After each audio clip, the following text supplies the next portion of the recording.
은혜 많이 받았습니다. 감사합니다. 이제 우리 하나님을 사랑하시면 다 같이 아멘 하십시다. 네. 요한복음 4장 43절부터 53절에 등장하는 이 사람의 이름이 무엇이고 그의 정확한 지위가 무엇인지에 대해서는 정확하게 알 수는 없습니다. 그러나 BC 4년부터 AD 39년까지 갈릴리 베레아 지역의 분봉왕이었던 헤롯 안티파스의 이 고위 관리였던 것은 분명합니다.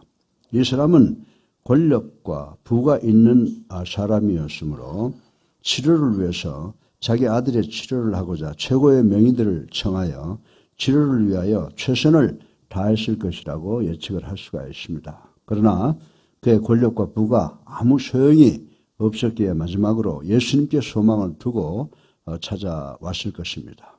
갈릴리의 분봉왕인 헤롯 왕의 고위 관리로서 일개 목사 출신은 예수님을 찾아가 도움을 청한다면 사람들이 보고 비웃을 수도 있었지만 그의 절박한 처지는 이러한 것을 생각할 만한 여유를 주지 않았습니다.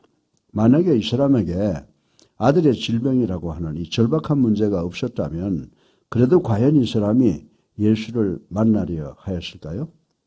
이 사람은 절망을 통해 예수님을 만나게 된 우리 인간의 대표적인 사람이라고 말씀을 드릴 수가 있습니다. 그러므로 우리 성도들은 세상을 살면서 고비마다 만나는 어려움과 고난의 문제들을 어떻게 이해하고 받아들여야 하느냐에 대해서 따라서 삶의 질이 결정된다고 말씀을 드릴 수가 있습니다.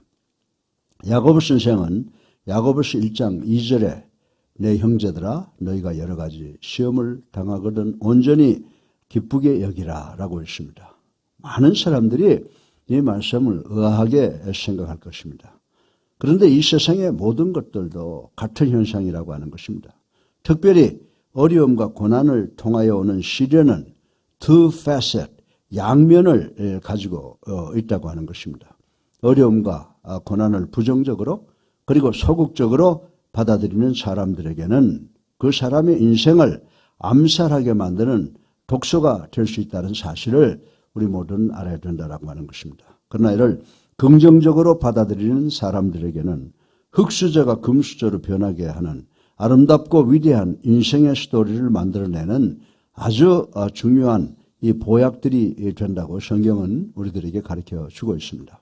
수많은 사람들이 고난이나 시험에서 실패하는 이유는 해결 방법이 없어서가 아닙니다. 그들이 문제 해답을 잘못된 곳에서 찾으려 했거나 처음부터 해답을 찾으려는 꿈을 포기했기 때문이라고 저는 말씀을 드리고 싶은 것입니다. 우리 삶의 역경과 고난의 도움은 저 먼 산 너머에 있질 않습니다.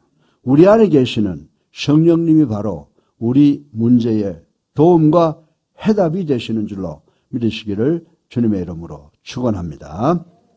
우리의 나가는 길이 막히고 우리가 항해하는 그 바다가 무서운 폭풍이 밀려들거든 기도의 처소나 성전으로 들어가서 우리 하나님께 무릎 꿇고 하나님께 간절히 기도하시는 우리 모두가 되시기를 주님의 이름으로 축원합니다. 저는 오늘 설교 본론의 내용 중에 우리의 신앙의 최우선되는 참된 믿음은 첫째로 어떤 기적이나 표적을 통하여 우리에게 오는 것이 아니라고 말씀을 드릴 수가 있습니다. 오직 하나님의 말씀을 통하여 예수님과의 인격적 만남과 교제가 있을 때 가능한 것이다라고 말씀을 드릴 수 있고요. 그리고 우리 생명에 대한 주권은 하나님께 있다는 것. 또한 세 번째로 우리 주님의 말씀은 우리의 문제를 책임지신다는 약속을 보증하는 증서라는 이 세 가지 말씀을 우리가 함께 나누고 교훈을 얻기를 주님의 이름으로 축원합니다. 따라서 오늘 설교 본론의 첫째로 우리가 간절히 원하는 참된 믿음은 이적이나 표적을 볼 때가 아니라 hearing the God's word, 하나님의 말씀을 들을 때 성장되어진다는 것을 생각을 해보겠습니다. 우리 다 같이 요한복음 4장 49절 그리고 50절을 읽어보겠습니다. 신하가 이르되 주여 내 아이가 죽기 전에 내려오소서 예수께서 이르시되 가라 내 아들이 살아있다 하시니 그 사람이 예수께서 하신 말씀을 믿고 가더니. 아멘. 본문의 기적이 예수님께 주여 내 아이가 죽기 전에 내려오셔서라고 간청을 하지만 자기 주관적인 부탁을 하고 있는 것을 볼 수가 있습니다. 이 사람은 마태복음 8장 8절에 백부장처럼 성숙한 믿음을 아직 가지고 있지 못했던 것 같은 느낌을 가질 수가 있습니다. 이 마태복음 8장 8절에 이 백부장은 뭐라고 말씀했어요? 백부장이 대답하여 이르되 주여 내 집에 들어오심을 나는 감당하지 못하겠사오니 다만 말씀으로 하옵소서. 그러면 내 하인이 낫겠사옵나이다 라고 하는 큰 믿음을 가진 것을 우리는 보았습니다. 그러나 우리 예수님은 본문의 이 고급관리가 하루 길을 열심히 달려온 것을 보고 그의 겨자씨만한 믿음을 귀히 여기셨기 때문에 예수님은 자비를 베푸셔서 내 아들이 살아있다라고 조치를 해주셨다고 볼 수가 있는 것입니다. 왕의 신하인 이 사람은 이 놀라운 말씀을 들었습니다. 그리고 그 사람에게 대단한 놀라운 사건이 생겼습니다. 그 사람은 예수님께 하신 말씀을 들었습니다. 예수님의 말씀이 그 사람 마음밭에 떨어져 엄청난 큰 믿음의 싹을 피웠다고 생각할 수가 있는 것입니다. 사랑하는 성도 여러분, 큰 믿음이거나 겨자씨만한 믿음이거나 믿음을 꽃피우기 시작하는 첫 번째 동기는 원인은 여러분이 하나님의 말씀을 듣는 것으로부터 시작되는 줄로 믿으시기를 주님의 이름으로 축원합니다. 우리 다 같이 로마서 10장 14절을 함께 읽어보겠습니다. 그런즉 그들이 믿지 않은 일을 어찌 부르리요? 듣지도 못한 일을 어찌 믿으리요? 전파하는 자가 없이 어찌 들으리요? 아멘. 그 바울은 17절에 보게 되면요. 그러므로 믿음은 들음에서 나며 들음은 그리스도의 말씀으로 말미암았느니라 하고 선포한 말씀이 있습니다. 우리들에게 들려지는 하나님의 말씀은 먼저 우리 청각을 통하여 우리들의 마음밭에 뿌려지게 된다라고 하는 것입니다. 그러나 여러분이 믿음을 갖기 위해서는 반드시 하나님께서 여러분에게 무엇을 말씀하셨는가를 이해해야 되는 줄로 믿으시기를 주님의 이름으로 축원합니다. 왜냐하면 여러분의 믿음은 하나님의 말씀에 대한 여러분의 반응이기 때문이라고 저는 말씀을 드리고 싶은 것입니다. 예를 들어서 말씀드리면 제가 서울기독대학교 총장 참 오래 했습니다. 20년을 하고 있습니다. 그런데 저는 학교 구성원들이 저를 믿게 하기 위해서는 저를 신뢰할 수 있는 동기를 반드시 주어야 저를 믿고 따른다고 생각을 하고 있습니다. 마찬가지로 우리 성도들에게도 하나님을 믿게 하기 위해서는 성도들이 하나님을 믿게 하는 동기가 필요한데 그 동기가 바로 하나님의 말씀인 줄로 믿으시기를 주님의 이름으로 축원합니다. 여러분이 믿음이 자라기 위해서는 먼저 hearing the God's word, 하나님의 말씀을 들어야 된다고 성경은 이야기를 하고 있습니다. 그리고 여러분의 믿음이 성장하기 위해서는 believing the God's word, 여러분이 하나님의 말씀을 믿어야 된다는 것입니다. 따라서 믿는 것을 한번 생각해 보겠습니다. 우리 다 같이 요한복음 4장 50절을 읽어보겠습니다. 예수께서 이르시되 가라 내 아들이 살아있다 하시니 그 사람이 예수께서 하신 말씀을 믿고 가더니. 아멘. 50절 이 말씀의 하반절을 보면 왕의 신하인 사람은 예수께서 하신 말씀을 믿고 가더니 라고 하는 놀라운 말씀이 기록되어 있는 것을 볼 수가 있습니다. 사랑하는 성도 여러분, 그러나 하나님의 말씀은 혼자 믿는 것만은 충분하지 않습니다. 매주 우리나라 전국 교회에서 하나님의 말씀을 듣는 성도들이 1200만이라고 말을 하지만 저는 전국이 한 800만 정도라고 추측을 합니다. 많이 떨어졌습니다. 그렇다고 이들이 다 하나님을 믿는 것은 아니라고 하는 것입니다. 어떤 사람은 교회 안에 거기에 나의 문제가 있다라고 하는 사람도 많이 있습니다. 나는 믿는 것에 문제가 있습니다. 나는 도대체 성경에 대하여 믿을 수가 없습니다라고 불평하는 사람들도 800만 중에 많이 있다라고 하는 것입니다. 그러나 그것은 사실이 아닙니다. 믿지 못하는 사람은 ethical problem, 윤리적 문제가 있는 것이지 intellectual problem, 지적 문제를 가진 것이 아니라고 성경은 지적을 하고 있습니다. 다시 말해서 만약에 우리가 믿지 못한다면 그것은 우리 머리의 문제가 아니라 마음의 문제가 있다고 성경은 우리들에게 가르쳐주고 있습니다. 히브리서 3장 12절에 보면요. 형제들아 너희는 삼가 혹 너희 중에 누가 믿지 아니하는 악한 마음을 품고 살아계신 하나님께서 떨어질까 조심할 것이요라고 말씀을 하고 있습니다. 그리고 시편 14편 1절에 보면요. 어리석은 자는 그의 마음에 이르기를 하나님이 없다 하는도다. 그들은 부패하고 그 행실이 가증하니 선을 행하는 자가 없도다라고 말씀을 했습니다. 사람들이 믿지 않는 것이 아니라 믿지 못하는 것이 아니라 믿지 않는 것이라고 성경은 이야기를 하고 있습니다. 믿지 않는 것은 연약한 것이 아닙니다. 믿지 않는 것은 죄라고 성경은 지적을 하고 있습니다. 믿지 않는 것은 하나님께 반항하는 것이라고 말씀하고 있습니다. 믿음은 하나님께 대한 우리들의 반응이라고 성경은 이야기를 해주고 있습니다. 본문의 이 기적을 한번 생각해 보시기 바랍니다. 이 사람은 자신의 아들이 치료된 것을 보기 전에 이미 내 아들이 나았다, 살았다라고 하는 이 예수님의 말씀을 믿었다고 성경은 기록을 하고 있습니다. 이 사람은 예수님이 만드신 어떤 표적과 이적을 보지 않았습니다. 그럼에도 불구하고 그 귀족은 마음속 깊은 곳으로부터 그 즉시 예수님의 말씀을 믿었습니다.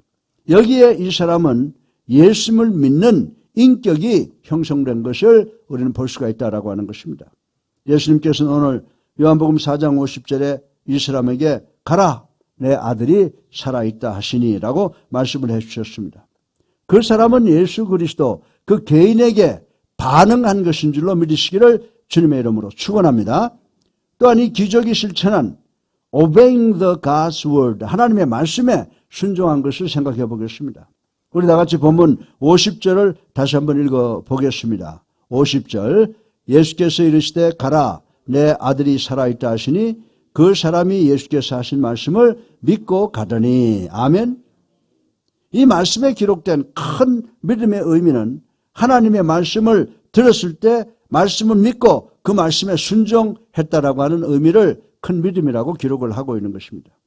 우리 주님께서 이 사람에게 집으로 가라고 하실 때 50절에 그 사람이 예수님께서 하신 말씀을 믿고 가더니라고 기록을 하고 있습니다. 이 사람이 예수님을 믿지 않았다면 그것을 떠나지 않고 계속 그곳에 남아서 예수님께 표적을 요구하고 있었을 것입니다. 그리고 아직도 자기 아들을 치료해달라고 애걸하고 있을지도 모른다라고 하는 것입니다.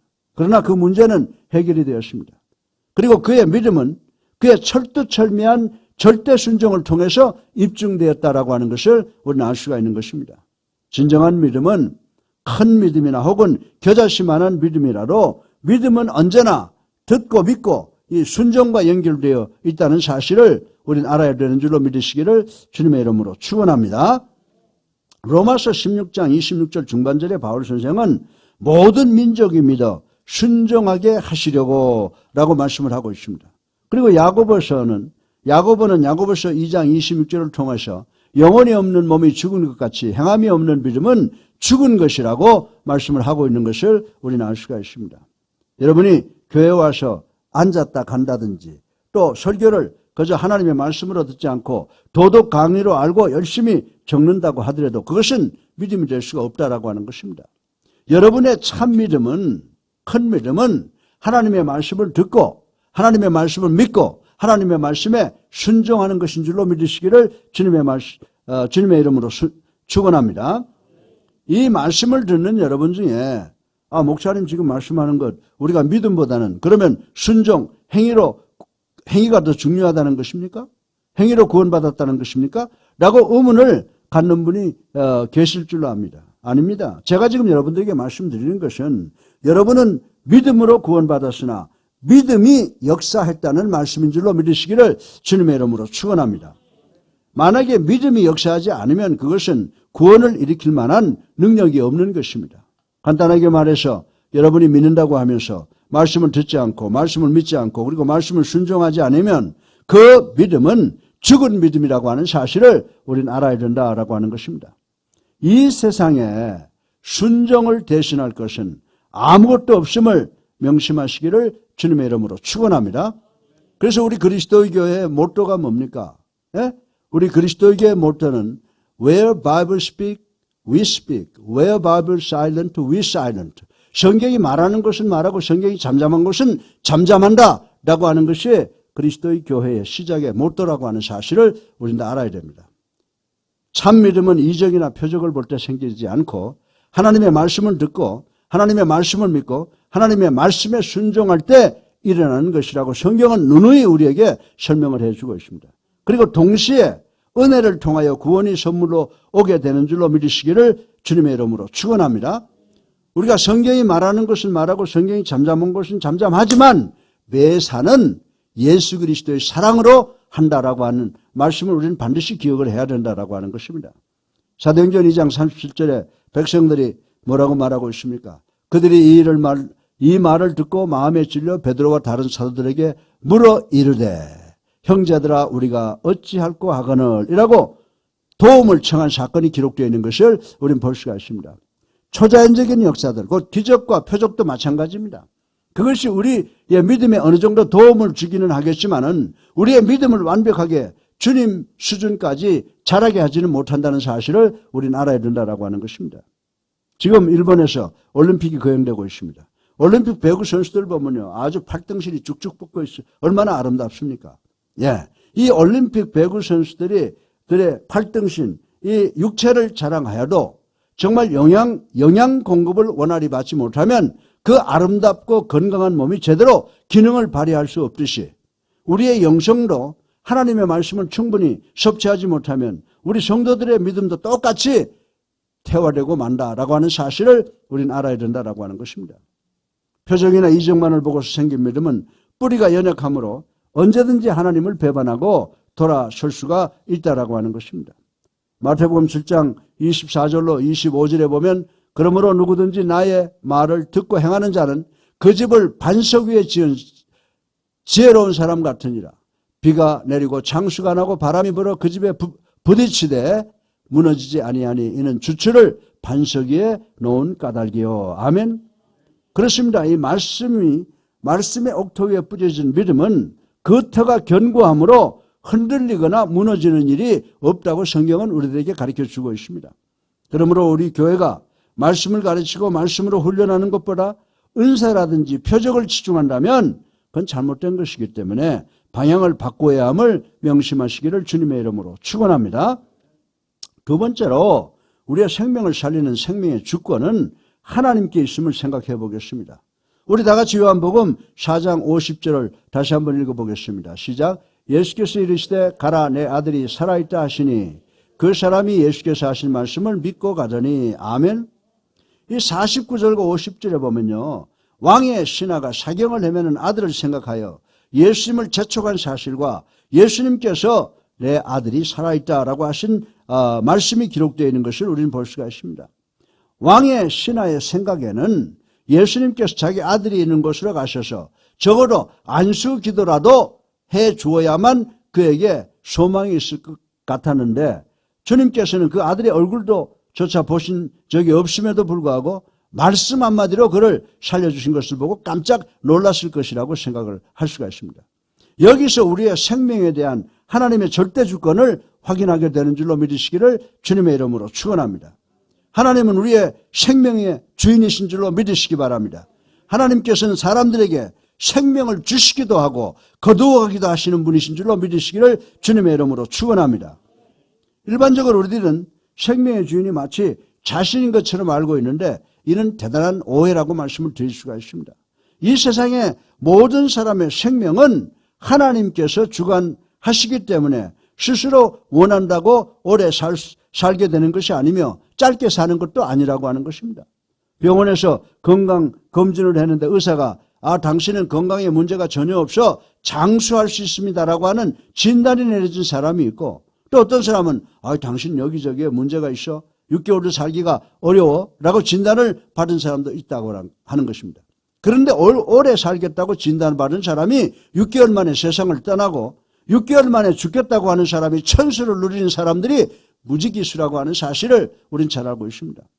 따라서 우리는 언제든지 죽음이 자신에게 멀리 떨어진 곳에 있다고 착각해서는 안 됩니다. 그 죽음은 모든 사람의 지책에 있어서 하나님의 지시를 기다리고 있다는 사실을 깨달아야 되는 줄로 믿으시기를 주님의 이름으로 축원합니다. 생명의 주인이신 하나님이 누구에게든지 영혼을 거두어 가시면 그 사람의 인생은 그것으로 끝장나고 만다고 하는 것입니다. 그러므로 우리는 미래에 대한 여러 가지 장황한 계획들을 세우기보다 하루하루를 성실하게 열심히 살도록 힘써야 되는 줄로 믿으시기를 주님의 이름으로 축원합니다. 물론 우리는 미래에 대한 치밀한 계획도 세워야 하고 계획적인 삶을 살아야 합니다. 그래야 무절제한 삶을 피하고 보다 소망적인 미래를 바라볼 수가 있다는 것 인정합니다. 그러나 그렇다고 지나치게 허황된 미래의 계획에 집착해서는 안 됩니다. 오히려 오늘 하루의 삶을 성실하게 효율적으로 사는 것이 긴 미래를 더 기쁘게 평안하게 그리고 소망을 갖고 살 수 있게 되는 줄로 믿으시기를 주님의 이름으로 축원합니다. 건강하고 성실하고 효율적인 하루가 있어야 한평생 건강하고 복된 삶을 살 수 있다고 전 여러분들에게 말씀을 드리고 싶은 것입니다. 한치 앞에 일어날 일조차 정확히 모르는 우리가 내일을 위해서 아무리 많은 그리고 치밀한 계획을 세운다고 한들 그것은 얼마든지 허사가 뜬구름이 될 수 있음을 우리는 알아야 된다라고 하는 것입니다. 우리는 언제든지 우리의 생명이 하나님께 있음을 깨닫고 우리의 삶의 주권자이신 하나님의 뜻을 따라 살며 하나님께서 오늘 우리에게 허락해 주신 이 오늘의 삶을 성실하게 최선을 다하며 살아가는 우리 모두가 되기를 주님의 이름으로 축원합니다. 셋째로 마지막으로 주님의 말씀은 우리의 문제를 책임지겠다고 약속하셨어요. 그 약속을 위한 보증서라고 생각하면 틀림이 없는 줄로 믿으시기를 주님의 이름으로 축원합니다. 우리 다 같이 51절과 52절을 함께 읽어보겠습니다. 내려가는 길에서 그 종들이 오다가 만나서 아이가 살아있다 하거늘 그 낳기 시작한 때를 물은즉 이제 7시에 10기가 떨어졌나이다 하는지라. 아멘. 이 51절과 52절을 보면요, 왕의 신하가 예수님의 말씀을 무조건 믿고 고향 가버나움으로 돌아가는 길에 자기를 만나려고 오는 자기 집의 종들을 만났다고 하는 것입니다. 이 왕의 신하는 이 종들을 통해서 아들이 살아났다고 하는 것을 확인했습니다. 그리고 그가 낳기 시작한 시점이 예수께서 내 아들이 살아있다고 말씀하신 바로 그때였음을 확인한 것이 성경 말씀에 기록되어 있는 것을 우리는 볼 수가 있습니다. 사랑하는 성도 여러분, 실로 예수님의 말씀이 정확하게 이루어진 것인 줄로 믿으시기를 주님의 이름으로 축원합니다. 결코 왕의 신하를 실망시키지 않으셨습니다. 그 귀족에게 있어서 예수님의 말씀은 그의 당면한 문제를 해결하는 보증서였다라고 볼 수가 있는 것입니다. 이와 같이 우리 예수님의 말씀은 우리가 만나는 일체의 문제들을 책임지시겠다는 약속을 보증하는 보증서라고 하는 것을 우리는 믿어야 되는 줄로 믿으시기를 주님의 이름으로 축원합니다. 따라서 우리 모든 성도는 언제든지 이 말씀을 붙잡고 자신들의 문제를 대면해야 되는 줄로 믿으시기를 주님의 이름으로 축원합니다. 예수님이 어떤 분이십니까? 마태복음 14장 13절로 21절에 보면 오병이어로 5,000명이나 되는 많은 사람을 배불리 먹게 하셨고 남은 조각을 다 주워 모으니까 12광질이나 되게 하신 능력의 하나님이시라고 하는 것입니다. 마가복음 1장 46절로 52절에 예수님께서 말씀하실 때 소경이 눈을 떠서 보게 되고 마가복음 4장 35절로 41절에 그분이 명령하시자 폭풍과 파도까지도 순종하여 곧 잔잔해졌다고 하는 말씀이 성경에 기록되어 있는 것을 우리 읽어볼 수가 있습니다. 예수님의 권위나 능력은 그분이 고치신 수많은 병자들과 죽은 사람들을 살리신 사건을 통해서 여실히 입증된 줄로 믿으시기를 주님의 이름으로 축원합니다. 회당장이었던 야이로의 딸이나 나인성 과부의 아들 베다니의 나사로 등등은 모두가 죽었다가 예수님으로 말미암아 다시 살아나게 된 사람들이라고 하는 것입니다. 사랑하는 성도 여러분, 하나님께는 불가능한 일이 없는 줄로 믿으시기 바랍니다. 요한복음 10장 30절에 나와 아버지는 하나님이라고 선포하셨습니다. 예수님 곧 전지전능하신 하나님이시라고 하는 말씀인 줄로 믿으시기 바랍니다. 따라서 우리는 어떤 곤란한 문제를 만나게 될 때 성경에서 하나님께서 어떻게 말씀하셨는지를 찾아보고 이것을 붙잡고 살아가야 되는 줄로 믿으시기를 주님의 이름으로 축원합니다. 성경에 기록된 하나님의 모든 말씀은 약속을 보증한 증서라고 하는 것입니다. 구원함을 얻고 하나님의 자녀와 백성, 일꾼된 우리 성도들에게만 주는 보증서인 줄로 믿으시기를 주님의 이름으로 축원합니다. 누구든지 이 보증서를 붙잡고 자신의 문제를 대면하면 결코 실망하는 일이 없게 되는 줄로 믿으시기를 주님의 이름으로 축원합니다.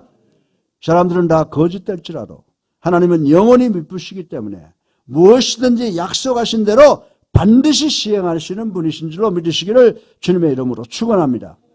세상의 위협이든지 사업의 실패든지 직장에서의 위기라든지 사랑하는 사람과 불화라든지 가난이나 질병이나 그 밖에 다른 어떤 문제들이 나를 향해서 엄습해 오더라도 여러분이 예수님을 믿는다면 염려하지 마시기를 주님의 이름으로 축원합니다. 우리는 성경에서 이와 유사하거나 혹은 이보다 훨씬 더 심각한 문제들을 만난 사람들이 예수님을 만남으로 기쁨과 평안과 소망을 얻는 사실을 확인할 수 있는 줄로 믿으시기를 주님의 이름으로 축원합니다. 물론 이 본문의 이 사건은 2000년 전에 있었던 스토리들입니다. 우리 시대와 전혀 다른 시대, 우리와 다른 문화권에 살던 사람들의 일이므로 어떤 사람들이 아니 이 사건이 우리와 무슨 상관이 있습니까? 라고 의심할지 모르지만 100% 상관 있는 줄로 믿으시기를 주님의 이름으로 축원합니다. 그러나 이 사건의 스토리들은 우리를 위해서 하나님께서 친히 써주신 약속한 보증세움을 믿고 예수님의 말씀은 시공간을 초월하여 역사하는 하나님의 능력의 약속임을 믿는 우리 예수사랑교회 성도님들 되시기를 주님의 이름으로 축원합니다. 결론입니다. 주님의 말씀 안에 뭐가 있다고요? 생명이 있는 줄로 믿으시기 바랍니다. 51절로 53절에 보면 왕의 신하가 우리 주님께서 내 아들이 살아있다는 주님의 말씀을 듣고 집으로 돌아가던 중에 길에서 자기 집에서 오던 종을 만나서 아들이 살았다는 소식을 듣고 주님을 믿게 된 사실이 나옵니다. 사랑하는 성도 여러분, 이 믿음의 결과에서는 우리가 알 수 있는 것들이 무엇입니까? 바로 주님의 말씀 안에 생명이 있다는 말씀인 줄로 믿으시기 바랍니다. 그렇습니다. 주님의 말씀은 공허하고 아무런 능력이 없는 인간의 말과 다릅니다. 주님의 말씀에는 능력이 있는 줄로 믿으시기 바랍니다. 생명이 있습니다. 이 왕의 신하의 믿음의 결과를 통하여 아들이 살아났습니다. 온 가족이 살아나고 구원을 받았습니다. 그분이 말씀하시면 죽은 자가 살아나는 줄로 믿으시기 바랍니다. 야이로의 딸이 살아났고 나인성 과부의 딸이 살았으며 나사로가 살았습니다. 그분이 말씀을 하시면 죽었던 자도 살아나는 줄로 믿으시기 바랍니다. 주님의 말씀이 생명이라는 것은 요한복음 전체가 증거하는 사실입니다. 요한은 요한복음 1장 1절부터 4절에서 주님의 말씀 자체가 생명이며 이 세상의 모든 것이 주님의 말씀으로 말미암아 지은 바 되었다고 기록을 하고 있습니다. 여기에 우리가 주의 말씀을 사모하며 듣고 믿고 순종해야 될 필요가 있다고 하는 것입니다. 전파해야 될 이유가 있다고 하는 것입니다. 주의 말씀을 들을 때 죄와 허물로 죽었던 영혼이 살아나는 줄로 믿으시기 바랍니다. 거듭남의 역사가 일어난 줄로 믿으시기 바랍니다. 구원받는 줄로 믿으시기를 주님의 이름으로 축원합니다. 그러므로 예수 그리스도의 말씀을 사모하시기 바랍니다.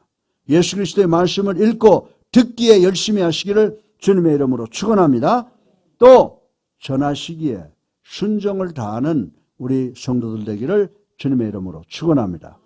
그래야 여러분의 생명이 풍성해지며 죽어있는 수많은 영혼들을 다시 살려내는 생명의 소생의 역사를 일으키시는 여러분 모두가 되시기를 주님의 이름으로 축원합니다.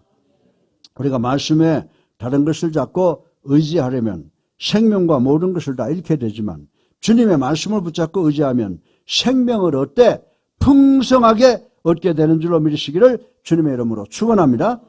시편 19편 7절에 보면요, 여호와의 율법은 완전하여 영혼을 소성시키며 여호와의 증거는 확실하여 우둔한 자를 지혜롭게 하며 라고 말씀하신 것을 반드시 기억해야 됩니다.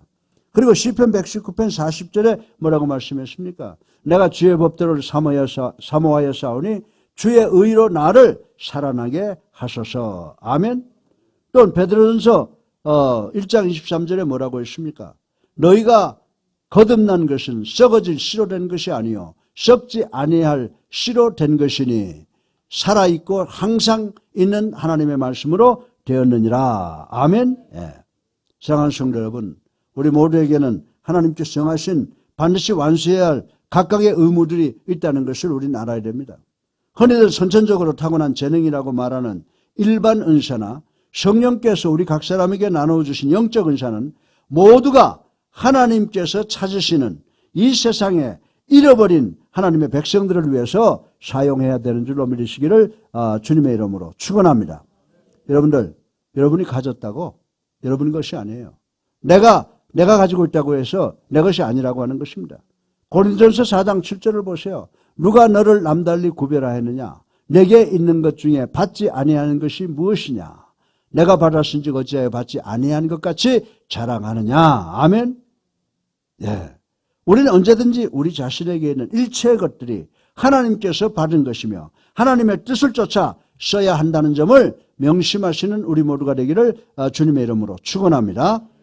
그 중에 어느 하나도 자신의 이기적인 목적을 위해서 사용해서는 안 된다라고 하는 것입니다. 우리에게는 모든 것은 아버지의 뜻을 따라 아버지의 영광을 위해서만이 사용해야 된다라고 하는 것입니다. 사랑하는 성도 여러분, 하나님은 우리가 무엇을 위해서 심든지 그대로 그것을 거두게 하심을 명심하셔서 표적이나 이적이 아니라 하나님의 말씀을 믿음으로 하나님을 만나는 성도로서의 온전한 인격을 소유하시기를 주님의 이름으로 축원합니다. 하나님의 말씀을 우리를 위한 구원의 보증서임을 믿는 복된 성도들이 되시기를 주님의 이름으로 축원합니다.